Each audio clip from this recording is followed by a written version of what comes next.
CFO of Murdaugh law firm confronted Alex about missing funds same day of murders by ABC News, printed on Wednesday, November the 9th, 2022. Charleston, South Carolina. The second day of testimony began Wednesday in the federal bank fraud conspiracy trial for Russell Lafitte, the former bank executive accused of working with Alex Murdaugh to steal millions of dollars. Day one, prosecutors painted Lafitte as a willing participant in the schemes of Alex Murdaugh. Lafitte's defense went all in on Lafitte being a victim of Murdaugh's deception. Prosecutors resumed questioning Wednesday of their first witness, Norris Lafitte, Russell's cousin, and a board member for Palmetto State Bank. Norris said he first began raising red flags about Russell's involvement with Murdaugh in August 2021, as records and stories didn't add up.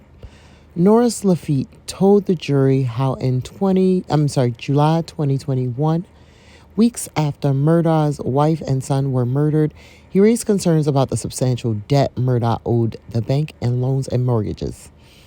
One of the most shocking revelations to come out of Norris Lafitte's testimony is how Russell Lafitte, his father, and his sister discreetly loaned Alex Murdaugh $750,000 in mid-July 2021.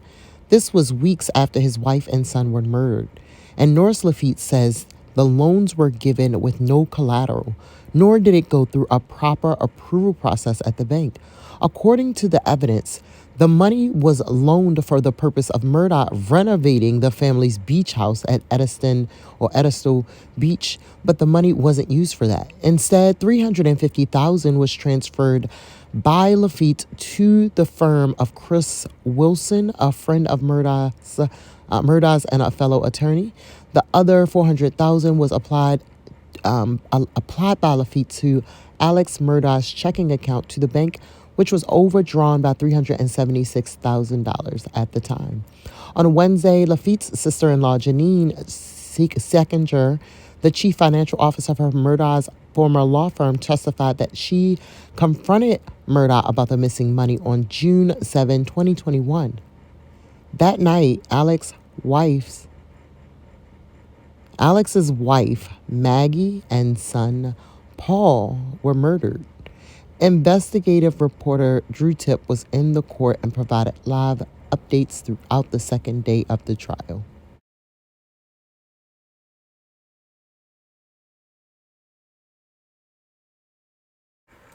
And now we switch over to page 6. Tom Girardi wasn't disbarred despite hundreds of complaints filed against him. We appreciate you, Eileen Breslin. This is from November the 3rd, 2022, and it was published at 7:08 p.m. The State Bar of California is admitting to serious failures within the governing... I lost my voice, so it will sound a little squeaky. The handling of the Girardi matters brought to light serious failures in the State Bar's attorney discipline system, failures that have contributed to a lack of confidence in the State Bar's ability to carry out our core responsibilities of protecting the public. Chairperson Ruben Duran wrote on behalf of the State Bar's Board of Trustees in a letter obtained by page 6 on Thursday. Duran continued that there's no excuse for their handling of Girardi. He caused irreparable harm to hundreds of his clients, and the State Bar could have done more to protect the public. We can never allow something like this to happen again. Wait a minute. Don't he look like he just about to explain? He about to tell you what happened. What happened? He forgot, but he said he gonna tell you if you just wait 1 second. 1 second. Alongside the letters, the State Bar of California released details about 205 complaints, stating that 120 related to client trust account violations and the rest pertained to allegations ranging from failure to communicate with clients, failure to perform, misrepresentations to courts and clients, among other errors. The agency also noted that 3 of those complaints were the ones that led to Girardi's actual disbarment. He was suspended from practicing law in California in March 2021, but was officially disbarred in July 2022, per the State Bar of California online records. Don't it give you snake vibes? Oh, it's the tie. You know it's the tie. Let me mind my business. I'm going to stop. I apologize. Before his disbarment, Girardi was never publicly disciplined by the state bar. Duran also admits in the letter 13 other matters were previously resolved through non-public measures at the investigation, pre-filing, or post-filing stages. The California State Bar claims to have taken measures to regain the public's trust in how they discipline attorneys in their state and are continuing to delve into Girardi's complaints.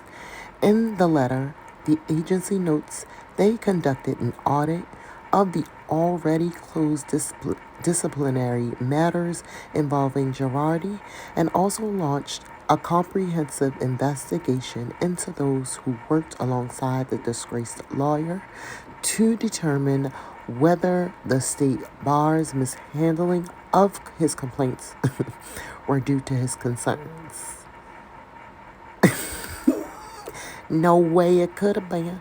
Today's disclosures is another step forward in advancing our commitment to protect the public with greater impact, transparency, and urgency.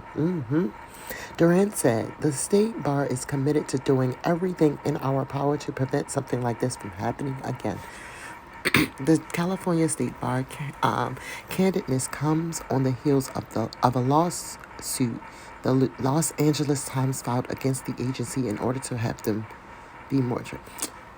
Now, I'm not going to read the rest of this story, but I did want to include the recording of it so you could read it if you wanted. You can just turn me down, flip back and forth to the puzzle and the story, puzzle and then the story, puzzle and the story. But I just wanted to say I do want to delve a little deeper into a lot of what both of these stories have said. But I wanted to just read through them. I wanted to just read through real quick so you could get the gist of what's going on with these two. Not with everything in the world, but just with these two. Because man, oh man, I'm so sad that nothing about the Murdaugh trials are publicized live. Really.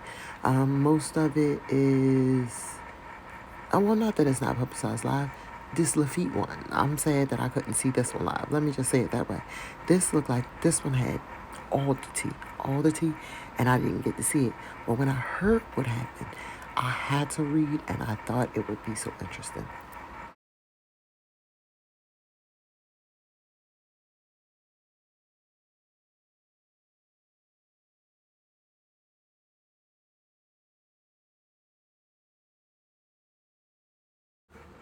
Also, tell me, do you think that this puzzle looks like anybody? I don't want to say it because I don't want to influence, but let me know if you think this puzzle looks like anybody in particular. I got it because it was cute. I thought it would be a nice visual. I do puzzle time lapses on another channel that I have. I will try to remember to link it just in case it's something you're interested in. But I just want to know. I did not ask it on my other channel. I just put the music on and let it flow. But do you think that this puzzle looked like somebody in particular? Let me know. I appreciate you. This was a hard-ass puzzle. If you see me flipping, that's because I'm cheating looking at the the letters on the back. Because it was hard. But I like it. She's so cute. I'm about to glue her down and figure out what I'm going to put it on because I do want to sell these. I have an eBay page as well. I'll be listing these puzzles that I'm doing just in case anybody wants something to put up on their wall and they don't want to put the puzzle together kind of thing. They will be cheap. They're not going to be too expensive. But I paid for the puzzle and I want my money back now. All right, y'all.